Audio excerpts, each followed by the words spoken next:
your whole life, hasn't it? John Kramer. According to these scans, the tumor was never removed. How much time do I have? Months, at best. I still have a lot of work that needs to be done. Thank you so much for being with me today. Sure, thank you. I'm going to start with you, Kevin, first. You've been around the franchise in the beginning, right? In 2004. That's right. And this is number 10, but it's not chronological. So can you tell a little bit where this story fits in the universe of Saw? Right. So this story takes place maybe a short time after Saw 1, right? And then a little bit before Saw 2. We haven't decided how many months exactly, but. Yeah, we wanted to be able to go back to the more simple storytelling style when John Kramer was still alive, so we wouldn't have to include him in the movie through flashbacks. And we see John Kramer more than ever in this one, right? I felt that during the movie yesterday, that the way it's so gory. Yeah, this should be a real treat for Saw fans who love John Kramer.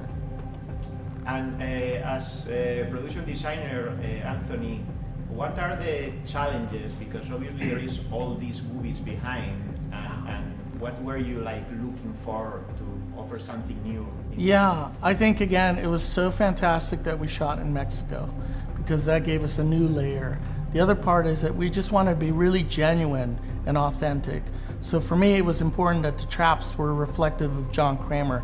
We wanted to make sure that all of the audiences felt like this is something that he could put together.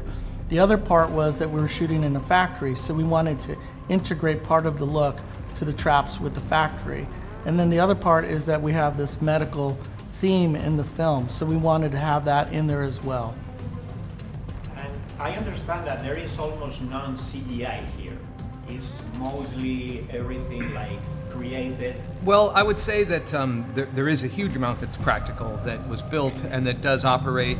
And the blood is almost entirely practical blood, but our CGI team was very important, in making. They did all sorts of things. They did set extensions. They would cobble things together that didn't necessarily work on the set. So I don't want to shortchange the visual effects team. Yeah, because we'd have pulleys and wires that we would have to erase.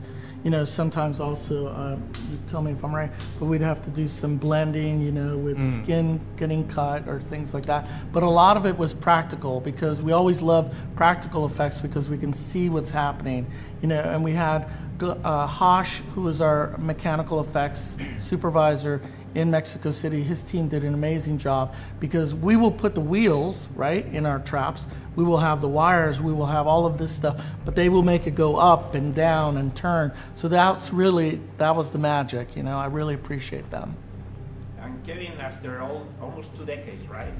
So yep. Why do you think this franchise, what is the secret behind the success of this franchise? Well, one thing that we've talked about a lot, from the beginning, is that somehow the audience, they put themselves into the shoes of the victims of Jigsaw and ask themselves, could I survive this? What would I do in this situation? And there's just something about the way we've pulled it off that dynamic always exists. I think they also like that there are a lot of puzzles, and that the plot of the stories themselves are often puzzles, and so we try to always be intriguing throughout the entire film. Thank you so much. Great. Thanks for your time. Mark Burg. Yes. Oren, Koules. Yep. Thanks for being with me. Thank you. You are the executive producers of Saw 10, and you have been with this franchise since 2004, right? Correct. Yes, we started shooting in 2003. Wow. So 20 years. 20 years. What brought you to the franchise back then, and would you imagine that you would be still doing Saw 20 years later?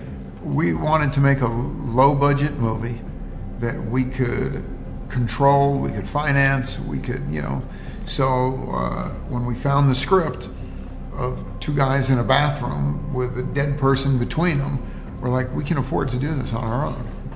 And we really wanted to do something that we would own, we would control, we could do it our way without a studio telling us what to do. So we did, and Saw was born. And this genre has given us some of the most successful and longest franchises, like this one. Yeah. What do you think is in the genre that creates that? I mean, one of the things is I think our consistency, because we have been there for 20 years. And Kevin Greutert, our director, has either edited or directed every movie. Our line producer, our studio executive, and the guy who does our sound, who does the music, Charlie Clouser, used to be in the band The Nine Inch Nails. And he does such an incredible job. We think music is a character in our movies. And he's been completely consistent, just being a character in our movies. So that, I think that's something that we bring to give people almost comfort. They know they can go to the movie, they pay their money, they get their popcorn, they sit down, and they know what to expect. And we're going to give them what they want.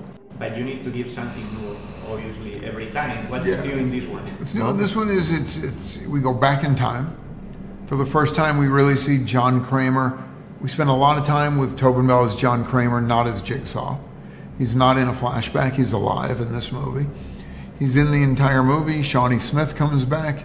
It was fun to kind of go back in time and make a movie that took place 19 years ago. And when you do like movies of a franchise, right? Mm-hmm. And now it's the 10th. I mean, I think some things probably are easier because you have done it before, but some others are difficult. What are the challenges doing like 10 movies of one? It's hard to keep coming up with new ways of putting people in traps. It's hard to know where the character is at this point of their life in the story of the movie. You know, it's not like a brand new character. You can create any story you want for them. We have certain, you know, we know John Kramer dies in Saw 3. We know Shawnee dies. So we really had to follow the rules of what we've already laid out, of what was already been established. And this one was filmed and happens in Mexico. Mexico City. Yeah. And we loved Mexico City. We can't wait to go back there and make another movie. What do you think Mexico brings to the movie? There's some mysticism. There's a little bit of something in the air, in the history of Mexico City, and we use that to our best advantage. The people, the actors were great. The local actors that we cast were all phenomenal. I mean, you saw the movie, yes? Yeah. I saw not all of them because I had to cover myself. It's so gory. Well, we had a great time down there, and we feel that the whole vibe was amazing. Thank you so much. Thank you. Thank you. Hello, everyone.